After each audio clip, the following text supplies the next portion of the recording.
Bon, le sixième cas, j de x est égal à 1 sur sinus de x. I, c'est l'intervalle ouvert 0 plus sur 2.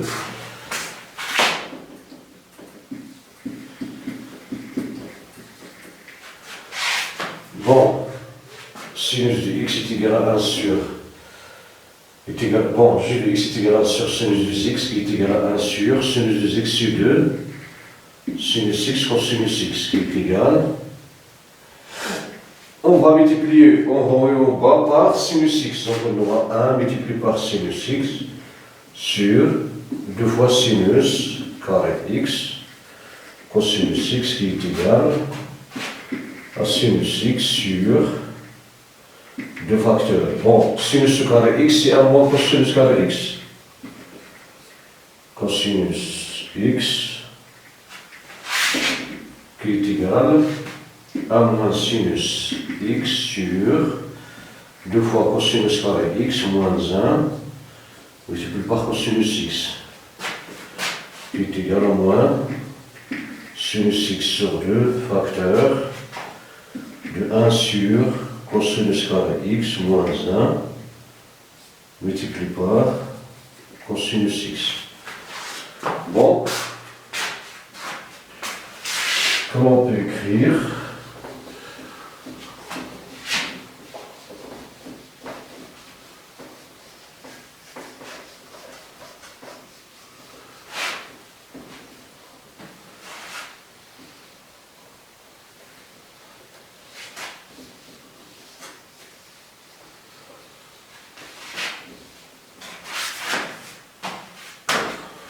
Pardon. Est égal donc, pardon.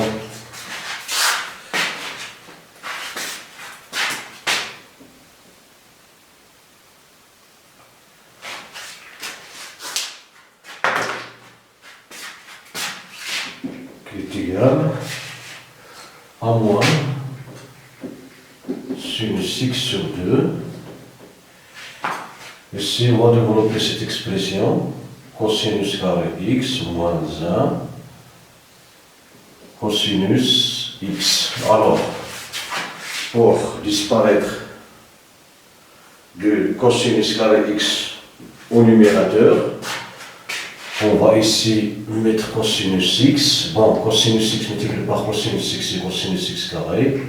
On va mettre ici un moins, ici 1, donc on aura cosinus carré x moins cosinus carré x plus 1, donc c'est 1 sur, donc le cosinus il va se disparaître, donc il nous reste 1 sur cosinus x carré moins 1 facteur de cosinus x, donc est égal, moins sinus x n'est rien d'autre que cosinus prime de x sur 2.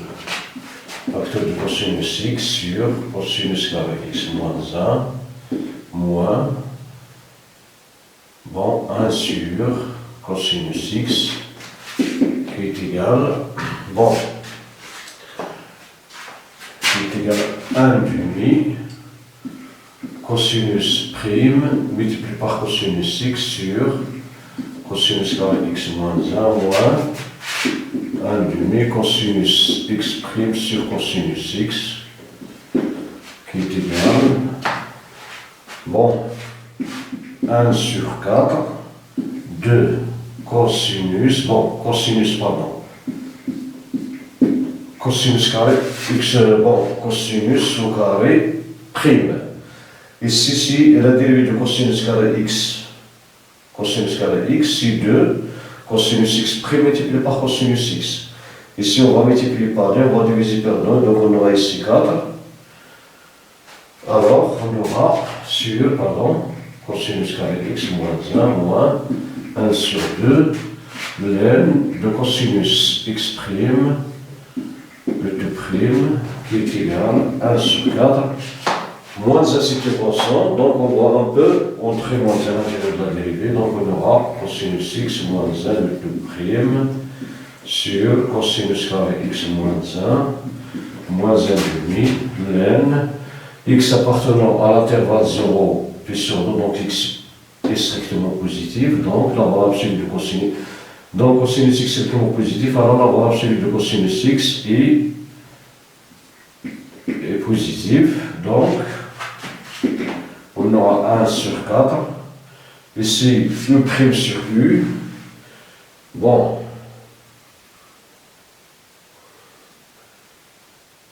cosinus x est inférieur et compris entre 0 et 1, donc son carré, il sera compris entre 0 et 1, alors, puisqu'x appartenant,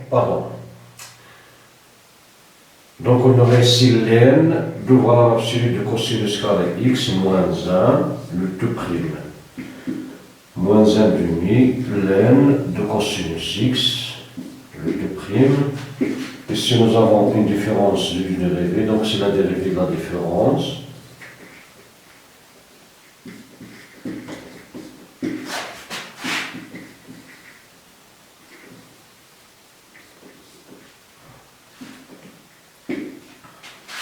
Qui est égal. Bon, cosinus,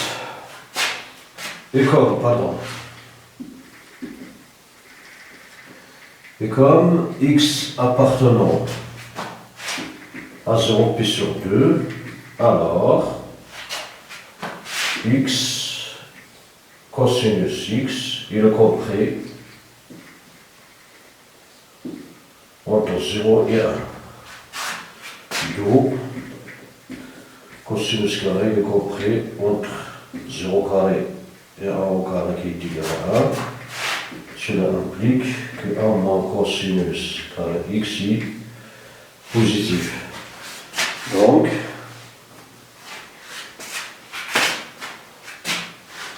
cosinus carré moins 1, il est négatif, donc son valeur absolue c'est moins. Alors on aura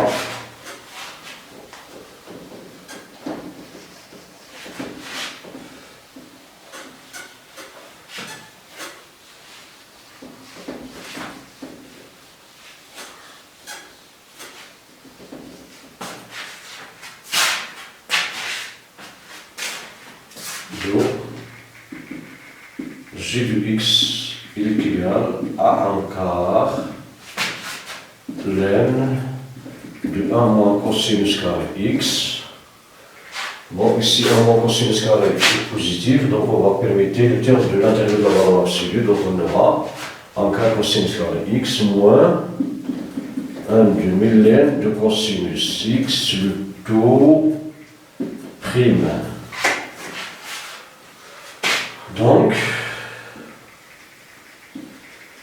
il suffit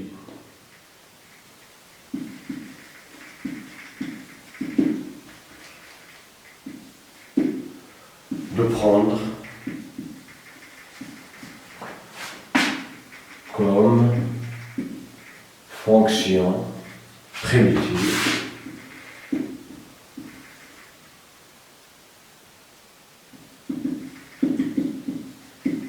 de G l'ensemble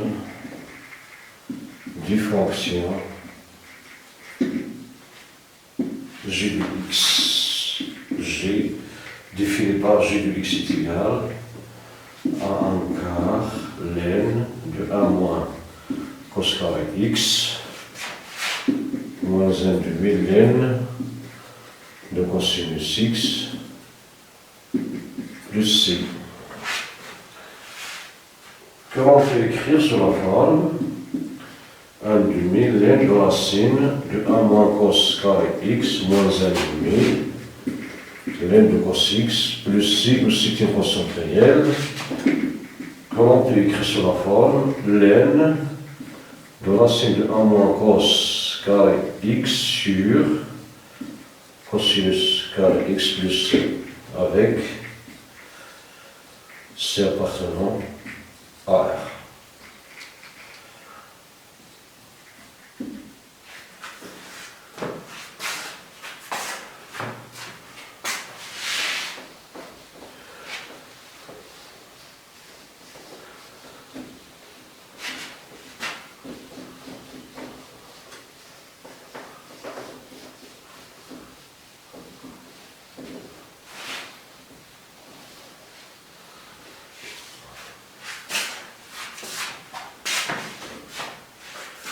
Voilà.